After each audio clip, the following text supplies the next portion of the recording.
Hey, Hope City, welcome back to day 13 of our 20 days of prayer and fasting. I'm Drea Kornblue, and today we are talking about praying for one another. There is so much I'd love to talk about on this, but I'm going to try to stay focused on our scripture for the day. We are in Acts chapter 12, and as we pick up here, the early church is under severe persecution. Herod has had the first apostle, James, murdered for his faith.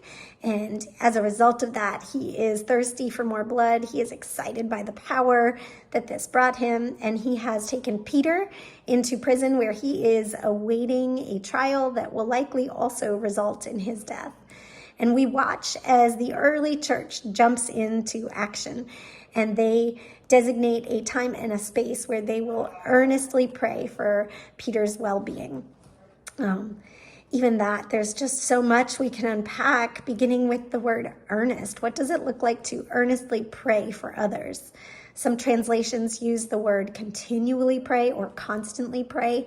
But the original language that this translation earnest comes from is a medical term, and it refers to a muscle being stretched beyond its limits.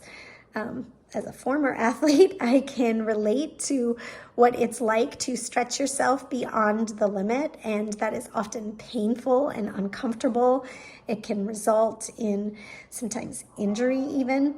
And when we imagine that the church is setting aside time to earnestly stretch themselves for the well-being of one another, we can learn so much.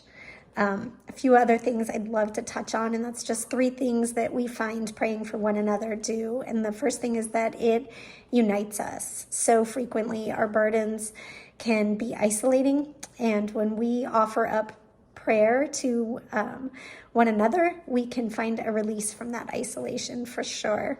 Also, praying for one another, we can see that there is a release of burden. When we remember that our God is holy and mighty and can carry burdens that we were never meant to carry alone, we can certainly be strengthened in our faith. And the third thing that I'd be remiss not to mention is that through praying for others, we draw nearer to the will of God, and that is such a privilege.